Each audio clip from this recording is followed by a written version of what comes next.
Super Saravana ஸ்டோர்ஸ்ல December 16 இருந்து ஜனவரி 15 வரைக்கும் ஒவ்வொரு பிரான்ச்லயும் ஒரு கஸ்டமருக்கு ₹1,00,000 மதிப்புள்ள தங்க நகை பண்டிகை பரிசு. சொந்த வீடு வாங்க ஸ்டெப் ஸ்டோனுக்கு வாங்க. Step stone. நம்ம சினிமாவை விட்டுட்டு வந்தோம் அப்படின்னா தான் மக்களுக்கு வந்து நம்ம மேலே வந்து ஒரு நம்பிக்கை வரும், என்ன ஒரு எமோஷ்னலாக கனெக்ட் ஆகுவாங்க அப்படின்னா அவர் நினைத்து தான் இந்த முடிவை எடுத்திருக்காரு. பட் என்னை பொறுத்த வரைக்கும் பொதுச் செயலாளர் புஷி ஆனந்த் அப்புறம் ஆதவ அர்ஜுனா நிர்மல்குமார்க்கெலாம் வந்து சிபிஐ சம்மன் கொடுத்துருக்காங்க. 2வது வாட்டி விசாரணைக்கு போயிருக்காங்க. அடுத்தபடியாக திரு விஜய் அவர்களுக்கும் வந்து சம்மன் கொடுக்க போகிறதா சொல்கிறாங்க. இதெல்லாம் எப்படி ஹேண்டில் பண்ணுவாரா சார் அவர்? நிச்சயமாக ஹேண்டில் பண்ணுவார். விஜய் என்ன எல்கேஜி பையனை? ஏன்னா 50 வயதை கடந்த ஒரு இளைஞருக்கு, ஒரு கட்சியை தொடங்கி வழி நடத்துகிற விஜய்க்கு ஒரு சிபிஐ விசாரணை வந்து எதிர்கொள்ள முடியாதா என்ன? இதெல்லாம் என்னன்னா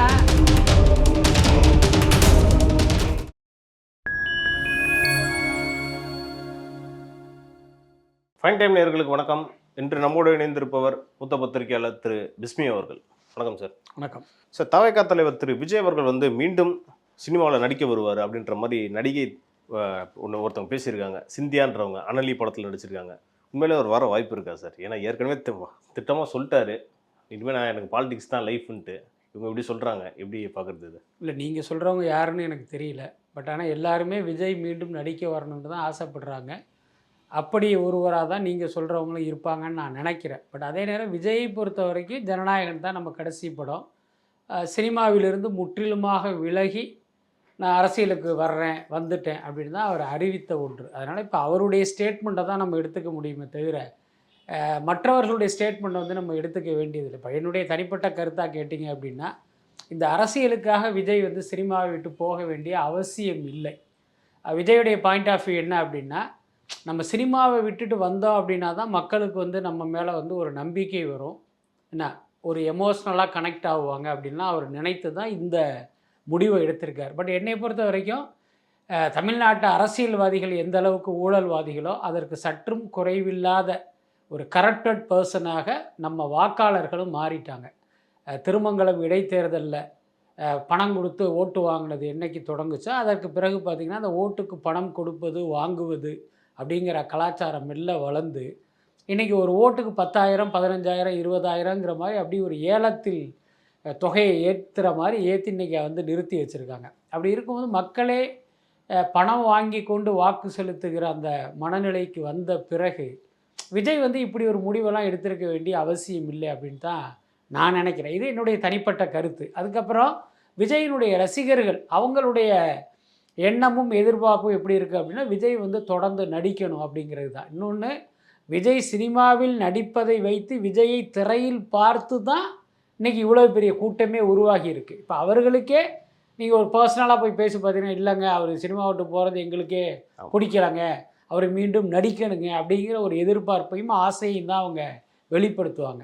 பட் நீங்கள் குறிப்பிட்ட ஒரு நடிகை என்ன அப்படின்னா, எனக்கு ஜோசியமெல்லாம் தெரியும், நான் ஜோசியம் கேட்டிருக்கேன், ஜோசியத்தில் சொல்லியிருக்காங்க அப்படிங்கிற மாதிரி அவங்க அடித்து விட்டது இருக்கு. நவம்பர் மாதம் நடிகை வந்துருவார். எல்லாத்துக்கும் மேலே அவங்க யாருன்னே தெரியாது. இப்படி ஒரு கருத்தை சொன்னார் அப்படிங்கிறதுனால அந்த கருத்துக்கு வந்து ஒரு ஊடக முக்கியத்துவம் கொடுக்குறதெல்லாம் ரொம்ப காமெடியாக தான் நான் பார்க்குறேன். இன்னொரு விஷயம் சார், இப்போ வந்து திரு விஜய் அவர்கள் ஏற்கனவே பாலிடிக்ஸ்குள்ளே போயிட்டாரு, வரமாட்டோன்னு சொல்கிறாரு. இதுக்கப்புறம் அவர் வந்தால் அதே மாசு அதே செல்வாக்கு அவருக்கு இருக்குமா சார்? என்னைக்கு வந்து அவருடைய செல்வாக்கு குறைந்தது, இருக்குமா தொடருமானலாம் கேட்குறதுக்கு இன்றைக்கு விஜய்க்கு வந்து ஒரு மிகப்பெரிய செல்வாக்கு இருக்குது. அதை வந்து அவருடைய தமிழ்நாடு சுற்றுப்பயணத்திலே நம்ம பார்த்தோம். மக்கள் எந்த அளவுக்கு ஒரு பேரெழுச்சியாக திரண்டு வர்றதெல்லாம் நம்ம பார்த்தோம். எல்லாத்துக்கும் மேலே இப்போ சமீபத்தில் நடந்த அந்த மலேசியா ஆடியோ லான்ச்சு, அங்கு திரண்ட மக்கள் கூட்டம், பல வெளிநாடுகளிலிருந்து திரண்டு வந்த மக்கள் கூட்டம். அதுக்கப்புறம் பார்த்திங்கன்னா மலேசியாவெலாம் பார்த்திங்கன்னா கிட்டத்தட்ட வந்து அந்த போக்குவரத்து விதிகளையெல்லாம் வந்து அழகாக கடைபிடிக்கிற மக்கள் தான் அவங்க. ஆனால் உண்மையில் என்ன அப்படின்னா, இந்த முறை அந்த விழா நடந்த புக்கிட் ஜலீல் ஆடிட்டோரியம் பக்கத்தில் பார்த்திங்கன்னா நிறைய பார்க்கிங் ஸ்பேஸு இருக்குது.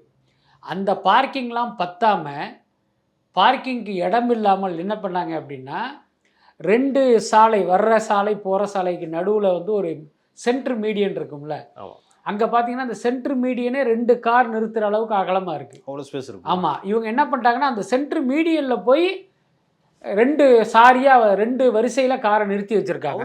அதுவே ஒரு போக்குவரத்து விதி மீறல் தான். அப்புறம் அந்த இடத்துல ஃபுல்லாகி என்ன பண்ணிட்டாங்க அப்படின்னா, இப்போ இங்கேருந்து போகிறப்போ ஒரு 4 ட்ராக் இருக்கும், 3 ட்ராக் இருக்கும்ல, அதில் 2 ட்ராக்கில் நடு ரோட்டில் காரை நிறுத்திட்டு போயிட்டாங்க, எல்லாருமே உள்ளே போயிட்டாங்க. அதேமாதிரி அங்கே வர்ற பக்கத்தில் பார்த்திங்கன்னா இதே மாதிரி 2 ரோ ஃபுல்லாக கார் நிறுத்தியிருக்கு.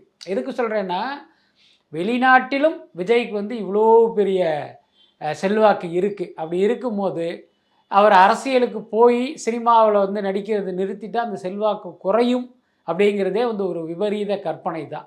விஜயை பொறுத்த வரைக்கும் சினிமாவில் நடித்தாலும் நடிக்கவில்லை என்றாலும் அவருக்கு ஏற்பட்ட இந்த செல்வாக்கு அப்படிங்கிறது இம்மி அளவு கூட குறையாது. அப்படி தான் நான் நினைக்கிறேன். சார், நீங்கள் போயிருந்தீங்க, மலேசியா போயிருந்தீங்க, அந்த ஃபோட்டோலாம் நான் பார்த்தேன். அங்கே வந்து திரு விஜய் அவர்களுக்கு வந்து பாலிடிக்ஸ்லாம் பேசக்கூடாதுன்ற மாதிரி அந்த கவர்மெண்ட் சொல்லியிருந்தாங்க. இருந்தும் பார்த்தீங்கன்னா அவர் சொன்ன பல விஷயத்தில் அரசியல் இருந்திருக்கு தான், அதில் நம்ம மறுக்கவே முடியாது. இந்த கருத்துக்கள்லாம் எப்படி சார் பார்க்குறீங்க? அன்றைக்கி அவங்களோட ரெஸ்பான்ஸ் எல்லாம் எப்படி இருந்துச்சாங்க லைவாக பார்க்கும்போது?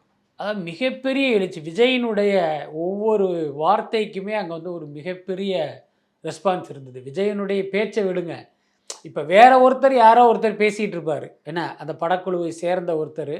அப்போ பார்த்தீங்கன்னா இந்த அங்கே ஷூட் பண்ணவங்க வந்து விஜயுடைய க்ளோஸ்அப்பை அந்த திரையில் காட்டும் போது பயங்கரமான ஒரு சத்தம் வரும். அந்த பேசுகிறவரே ஒரு நிமிஷம் அப்படியே நின்றுடுவார், எப்படா அந்த சத்தம் அடங்கும் அப்படின்னு. என்ன கேட்டால் அந்த விழா நைட்டு 1:15 வரைக்கும் நீண்டதற்கே இந்த இதுதான் காரணம்னு நினைக்கிறேன். நீங்கள் யோசிச்சு பாருங்கள், ஒருத்தர் பேசும்போது எனக்கு தெரிஞ்ச ஒரு 10-15 முறை பார்த்திங்கன்னா இந்த மாதிரி பேச்சை நிறுத்திட்டு அப்படியே நிற்பாங்க. ஸோ இதுவே வந்து ஒரு பெரிய தாமதத்துக்கு காரணம்னு நினைக்கிறேன். ஸோ அந்த மக்கள் வந்து விஜயனுடைய வருகையை, பேச்சை, இருப்பை எல்லாத்தையுமே பார்த்திங்கன்னா ஒரு மிகப்பெரிய அளவில் ஒரு கொண்டாடினாங்க. அந்த மனநிலையில் தான் அந்த மக்களே கூடுனாங்க. சார், தாவேக்காவோட பொதுச் செயலாளர் புஷி ஆனந்த், அப்புறம் ஆதவ் அர்ஜுனா, நிர்மல்குமாருக்குலாம் வந்து சிபிஐ சம்மன் கொடுத்துருக்காங்க. 2வது வாட்டி விசாரணைக்கு போயிருக்காங்க. ஸோ அடுத்தபடியாக திரு விஜய் அவர்களுக்கும் வந்து சம்மன் கொடுக்க போகிறதா சொல்கிறாங்க. இதெல்லாம் எப்படி ஹேண்டில் பண்ணுவாரா சார் அவர்? நிச்சயமாக ஹேண்டில் பண்ணுவார். என்ன விஜய் என்ன எல்கேஜி பையனா என்ன? ஏன்னா 50 வயதை கடந்த ஒரு இளைஞருக்கு, ஒரு கட்சியை தொடங்கி வழி நடத்துகிற விஜய்க்கு ஒரு சிபிஐ விசாரணை வந்து எதிர்கொள்ள முடியாதா என்ன? இதெல்லாம் என்னென்னா, விஜய்க்கு ஒன்றுமே தெரியாது, என்ன அவருக்கு வந்து அரசியலுக்கு வந்து அவரால் சக்ஸஸ் பண்ண முடியாது அப்படின்னு ஒரு நேரேட்டிவ் செட் பண்ணுறாங்க. ஸோ அவர்கள் பரப்புகிற கருத்து தான். ஸோ அந்த கருத்தின் அடிப்படையில் தான் இப்போ நம்மை போன்ற எந்த சார்பும் இல்லாதவர்களுக்கே அப்படி ஒரு சந்தேகம் வருது. பாமர மக்களுக்கும் இந்த சந்தேகம் வரும். என்னென்னா இவங்க அந்த கருத்தை திணிக்கிறாங்க மண்டையில். புரியுதா இல்லையா? நீங்கள் யோசிச்சு பாருங்கள், அவர் எத்தனையோ விஷயங்களை எதிர்கொண்டிருக்காரு. ஜெயலலிதா இவர் படத்தை முடக்க நினைத்ததை எதிர்கொண்டிருக்காரு. கருணாநிதி ஆட்சி காலத்தில் இவருடைய படத்துக்கு பெரிய பிரச்சனையை ஏற்படுத்தினாங்க, அதை எதிர்கொண்டிருக்கார்.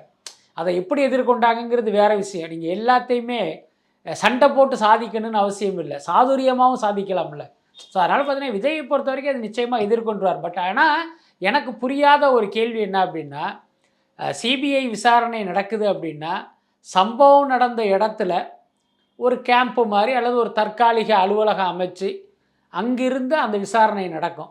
அங்கே யார் யாரை விசாரிக்கணுமோ அவங்க கூப்பிடுவாங்க. இப்போ சமீபத்தில் கரூரில் கூட பார்த்திங்கன்னா அந்த மாதிரி ஏதோ ஒரு டிபிலே எங்கேயோ தங்கி கூட விசாரணை மேற்கொண்டாங்க. அப்போ நீங்கள் கரூரில் இருக்கிற லோக்கல் புள்ளிகளை கரூரிலேயே விசாரித்த சிபிஐ தாவேகா நிர்வாகிகளை மட்டும் இதுக்கு டெல்லிக்கு கூப்பிடுறாங்க. நீங்கள் என்ன பண்ணியிருக்கணும், கரூர்லேயே விசாரிச்சிருக்கணும். இல்லைன்னா சென்னையில் சிபிஐ அலுவலகம் இருக்குது, அங்கே கூப்பிட்டு அவங்கள நீங்கள் விசாரிச்சிருக்கணும். அதை விட்டுட்டு இவர்களை எதற்காக நீங்கள் டெல்லிக்கு வர வைக்கணும் அப்படிங்கிறது புரியல. அதுதான் சார் கேட்க வந்தேன். இது வந்து ஒரு வகையில் பாஜக கொடுக்குற அழுத்தம்னு எடுத்துக்கலாமா? அது அழுத்தம் இல்லை, மிரட்டல். அது பேர் நீங்கள் யோசிச்சு பாருங்கள். ஊர் பேர் தெரியாத ஒரு இடத்துல நம்ம போய் உட்காந்து அல்லது நம்மளை கூட்டிகிட்டு போய் ஒரு போலீஸ் விசாரணை, ஒரு சிபிஐ விசாரணை அப்படிங்கிறது நமக்கு பார்த்திங்கன்னா ஒரு மிகப்பெரிய மன அழுத்தத்தையும் ஒரு நெருக்கடியையும் உண்டாக்கும். எப்படா இதுலேருந்து வெளியில் வருவோம், இல்லை நம்மளை கொண்டு போய் திகார் ஜெயிலில் அடைச்சிருவாங்களான்னா நமக்கு ஒரு பெரிய வந்து ஒரு மன உளைச்சல் ஏற்படும். ஸோ அதை ஏற்படுத்துவதற்கான ஒரு முயற்சியாக தான் இதை கூட நான் பார்க்குறேன். ஏன்னா இது ஒரு நேர்மையான விசாரணையாக இருக்கும் பட்சம் நீங்கள் சென்னையிலேயே அந்த விசாரணையை நடத்தியிருக்கலாமே. நீங்கள் எவ்வளோ நேரம் வேணாலும் நடத்துங்க. புஷி ஆனந்துக்கிட்ட நீங்கள் 5 மணி நேரம் நடத்துங்க, 10 மணி நேரம் நடத்துங்க, 5 நாள் நடத்துங்க, அது உங்கள் இஷ்டம். என்ன உங்களுடைய கேள்விகளை வந்து இப்போ நீங்கள் வந்து தொடர் கேள்விகளை போட்டு அவங்ககிட்ட நீங்கள் பதில் வாங்குங்க, அது வந்து உங்களுடைய உரிமை, அதில் எந்த மாற்றமே இல்லை. ஆனால் நீ வந்து டெல்லிக்கு வா அப்படிங்கிறதுக்கு பின்னால் ஒரு பழிவாங்கும் செயல் இருக்கிறதா கூட எனக்கு தோணுது. ஏன்னா சார் இப்போ அடுத்தபடியாக திரு விஜய் அவர்கள் வந்து ஜனவரியோ இல்லை பிப்ரவரியிலோ இப்படி சம்மன் கொடுத்தா எலெக்ஷன் டைம் சார் அவர் பரப்புரை வந்து முடக்கிற செயலாக கூட அப்படி பார்க்கலாம்ல நம்ம. இல்லை அப்படி சொல்ல முடியாது. இப்போ விஜயெல்லாம் அவங்க வந்து கூப்பிட்டாங்க அப்படின்னா 1 நாளோ 2 நாளோ விசாரணை இருக்கும். அதே நேரம் பார்த்தீங்கன்னா அவருடைய பிரச்சாரம் அப்படிங்கிறது 1 நாள் 2 நாளில் முடிகிறது இல்லை. அதனால் அது ஒரு வகையில் இடையூறு தான், அதில் மாற்றம் இல்லை. இதை நம்ம எந்த சம்பவத்தோட பொருத்தி பார்க்கணும் அப்படின்னா, இப்போ சில நேரங்களில் பார்த்தீங்கன்னா பழிவாங்கலுக்காக நீதிமன்றத்தில் வழக்கு தொடுப்பாங்க. இப்போ உதாரணத்துக்கு பார்த்தீங்கன்னா குஷ்பு அந்த கருப்பு குறித்து ஒரு ஏடாகூடமாக ஒரு கருத்தை சொல்லி தமிழ்நாடு முழுக்க பார்த்தீங்கன்னா விடுதலை சிறுத்தைகளை அவர் மீது வழக்கு தொடுத்தாங்க. அவங்க வந்து ஒரு பத்திரிகைக்கு பேட்டி கொடுக்குறாங்க. நீங்கள் நியாயமாகவே அவங்கள தண்டிக்கணும்னு நினச்சிங்கன்னா சென்னையில் வழக்கு போட்டு அதை நடத்தி அவங்க சொன்னது தப்பு அப்படின்னா அவங்கள வந்து நீங்கள் சட்டப்படி தண்டனை வாங்கி கொடுக்கலாம். ஆனால் இவங்க என்ன பண்ணாங்கன்னா இவங்களை அலக்களிக்கணும், இவங்களுக்கு மன உளைச்சலை உண்டாக்கணும் அப்படின்னு தமிழ்நாட்டினுடைய பல பகுதிகளில் வழக்கு போட்டு இவங்களை வந்து ட்ராவல் பண்ண வச்சாங்க. இது வந்து கிட்டத்தட்ட அந்த மாதிரியான ஒரு விஷயம் தானே. டெல்லிக்கு வா, 1 தடவை 2 தடவை 3 தடவை அப்படிங்கிறது அவங்களுக்கு ஒரு பெரிய இடையூறு ஏற்படுத்துகிற. கண்டிப்பாக. ஸோ அந்த மாதிரியான ஒரு உத்தி தான் அது. சார் திருத்தணியில் வந்து ஒரு அதிர்ச்சிகரமான ஒரு சம்பவம் நடந்துச்சு சார். என்னன்னா 3 இளைஞர்கள், அதாவது ஒருத்தன் அதில் ஸ்கூல் படிக்கிறான், அவன் என்னன்னா வடமாநில இளைஞர் ஒருத்தர் 34 வயசு இருக்கும், அவர் போட்டு வெட்டி அவருக்கு வந்து ரீல்ஸ் எடுத்து அனுப்பிச்சிருக்காங்க சார். இது வந்து தமிழ்நாட்டில் ஒரு கண்டனத்துக்குரிய ஒரு சம்பவமாக தான் இருக்குது. பல தலைவர்கள் வந்து இது கண்டனம் தெரிவிச்சிருக்காங்க. திரு விஜய் அவர்களும் இதுக்கு கண்டனம் தெரிவித்து ஒரு அறிக்கை வெளியிட்டிருக்காரு. அதில் என்ன குறிப்பிட்டிருக்காருன்னா, சட்டம் ஒழுங்கு சீர்கெட்டு போதைப் பொருட்களால் இளைஞர்களின் எதிர்காலம் சீரழிந்து வருகிறது, தமிழகத்தின் இளைஞர்களை நல்வழி பாதையில் கொண்டு செல்லும் திட்டங்கள் தமிழ்நாட்டில் இல்லை அப்படின்ற மாதிரி சொல்லியிருக்காரு சார். திமுக அரசுக்கும் கண்டனம்லாம் தெரிவிச்சிருக்காரு. இது எப்படி பார்க்குறீங்க? இல்லை, இது வந்து விஜய் செய்ய வேண்டிய ஒரு கடமை தானே. ஏன்னா இப்போ திமுக அரசு வந்து தொடர்ந்து ஒரு விமர்சனம் பண்ணிகிட்டு இருக்காரு. இன்றைக்கு திமுக ஆட்சியில் இப்படி ஒரு சம்பவம் நடந்திருக்கு அப்படிங்கும்போது அது குறித்த கண்டனத்தை வந்து அவர் சொல்லித்தான் ஆகணும். சொல்லலைன்னா தான் அது மிகப்பெரிய விமர்சனத்துக்குரியதாக மாறும். பட் அதே நேரம் என்னென்னா, இந்த சம்பவம் நடந்து இவ்வளவு நேரம் கழித்து இப்படி ஒரு அறிக்கை வர்றதே நமக்கு வந்து ஒரு நெருடலாக இருக்குது. என்னென்னா, இந்த மாதிரி இப்போ தான் நீங்கள் புதுசாக அரசியலுக்கு வந்துடுறீங்க, உங்களுடைய ஒவ்வொரு அசைவையுமே இந்த மக்களும் உங்கள் எதிரிகளும் ரொம்ப உன்னிப்பாக கவனிச்சுக்கிட்டு இருக்காங்க. இதுக்கு விஜய் என்ன சொல்லுவார், அதுக்கு என்ன சொல்லுவார், எத்தனை மணிக்கு சொல்லுவார், என்ன கலர் சட்டை போட்டிருப்பாருங்கிற அளவுக்கு வாட்ச் பண்ணிகிட்டு இருக்காங்கும் போது, இப்பேற்பட்ட ஒரு கொடுஞ்செயல் நடந்திருக்கும் போது உடனடியாக நீங்கள் ரியாக்ட் பண்ணணும்ல. அதை வந்து ரொம்ப தாமதமாக செய்வது வந்து ஒரு சரியான விஷயம் இல்லைன்னு நினைக்கிறேன். அதுக்கப்புறம் பார்த்திங்கன்னா, இந்த சம்பவத்துக்கு வந்து 2 காரணங்கள் இருக்கிறதா நான் நினைக்கிறேன். ஒன்று, இந்த கஞ்சா போதை. இன்றைக்கி தமிழ்நாட்டில் பார்த்திங்கன்னா கஞ்சா புழக்கங்கிறது பெரிய அளவில் இருக்குது. அது எப்படி இந்த அளவுக்கு வளர்ந்தது அப்படிங்கிறது ஒரு விவாதத்துக்குரிய விஷயம். அட்வான்ஸாக இப்போ என்னென்னமோ பேர்லையெல்லாம் அதை சொல்ல ஆரம்பிச்சிட்டாங்க. அதெல்லாம் இன்றைக்கி பார்த்திங்கன்னா தமிழ்நாட்டினுடைய சுகாதாரத்துறை அமைச்சர் மா சுப்பிரமணியம் சொல்கிறாரு, தமிழ்நாட்டில் கஞ்சாவை முற்றிலுமாக ஒழிச்சிட்டோம், புழக்கமே இல்லை அப்படின்றாரு. அது மிகப்பெரிய நகைச்சுவை மட்டுமில்ல, ரொம்ப ஒரு அபத்தமான கருத்து. ஒரு அமைச்சர் பொறுப்பு, இத்தனைக்கு சுகாதாரத்துறை அமைச்சர், உங்களுக்கே நிச்சயமாக அந்த டேட்டா இருக்கும். கஞ்சாவை பயன்படுத்தியதால் எத்தனை பேர் நோயாளியாக ஆஸ்பத்திரிக்கு வந்தாங்கங்கிற டேட்டாவே உங்ககிட்ட இருக்கும். அதையெல்லாம் வந்து மறைத்து விட்டு இப்படி ஒரு தகவலை சொல்கிறதே மிகப்பெரிய தப்பு.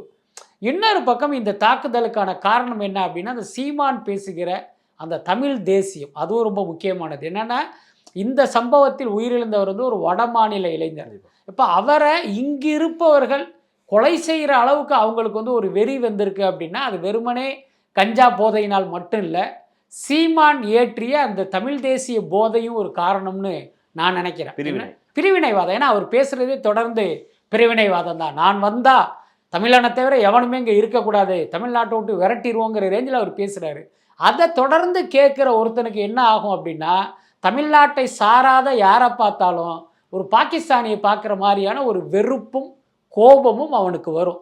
ஸோ இந்த சம்பவத்துக்கு பின்னால் அதுவும் காரணமாக இருப்பதற்கு வாய்ப்பு இருக்குது. பட் அதே நேரம் நீங்கள் கேட்ட மாதிரி அந்த விஜயினுடைய அந்த அறிக்கை, நம்ம சொன்ன மாதிரி ஒரு கட்சியின் தலைவராக நீங்கள் செய்தது சரிதான். அதே நேரம் இதற்கு பின்னால் வந்து தமிழ் சினிமாவும் இருக்குங்கிறத விஜய் வந்து மறந்துடக்கூடாது. புரியுதா இல்லையா? இந்த கொடுஞ்செயலை செய்தவர்கள் A1 A2 A3 அப்படின்னு இருந்தாலும் ஏதோ ஒரு ஏவாக தமிழ் சினிமாவும் இருக்கும். அது A10 A8 நீங்களே முடிவு பண்ணிக்கணும். முக்கியமாக சொல்லணும் அப்படின்னா, இப்போ நீங்கள் நடித்த லியோ படம் கூட ஒரு வன்முறையும் இன்னொரு பக்கம் அந்த போதைப் பொருளையும் வந்து குளோபலைஸ் பண்ண ஒரு படம் தானே. ஸோ இப்படி ஒரு படங்களில் நடித்ததும் கூட இந்த இளைஞர்கள் எல்லாம் அதன் பக்கம் செல்வதற்கு ஒரு காரணமாக இருந்திருப்பதற்கு வாய்ப்பு இருக்குது. அதை நம்ம ஊக்குவிக்கிறாங்கன்றதை எடுத்துக்க முடியாது, இல்லை காட்டுறாங்க, அதை வந்து நல்வழிப்படுத்துறன்ற மாதிரி தானே அந்த படத்தில் இருக்குது. பொதுவாகவே சினிமாக்காரர்களுடைய சைக்காலஜி என்னன்னா 14 ரீல் படம் இருக்கும், 13 ரீலில் என்னென்ன அயோக்கியத்தனம் பண்ணணுமோ எல்லாத்தையுமே விலாவாரியாக செய்ய விட்டு அதை அந்த போர்ட்ரைட் பண்ணிவிட்டு 14வது ரீலில் வந்து இதை செய்கிறது தப்பு, இதை செஞ்சீங்கன்னா உனக்கு இப்படி ஆயிடும் அப்படின்னு போடுவாங்க. ஆனால் நீங்கள் பாருங்கள், ஒரு படம் பார்க்குற பார்வையாளனுக்கு 13 ரீலில் பார்த்த விஷயம் மனதில் பதியுமா, அந்த கடைசி ஒரு ரீலில் நீங்கள் செய்த உபதேசம், நீங்கள் செய்த போதனை வந்து மைண்டில் ஏறுமா அப்படின்னா அந்த 13 ரீலில் பார்த்த கெட்ட விஷயங்கள் தான் மைண்டில் ஏறும். ஸோ இந்த மாதிரியான சம்பவங்களுக்கு தமிழ் சினிமாவும் காரணமாக இருக்குது. அதுதான் முக்கியமான விஷயம். சார், நம்ம நடப்பு அரசியல் பற்றி நீங்கள் நம்ம நிறைய பேசணும் சார். இது குறித்து அடுத்தடுத்த நிகழ்ச்சிகளில் இன்னும் நம்ம டீட்டெயிலாக பேசலாம் சார். நன்றி. நன்றி.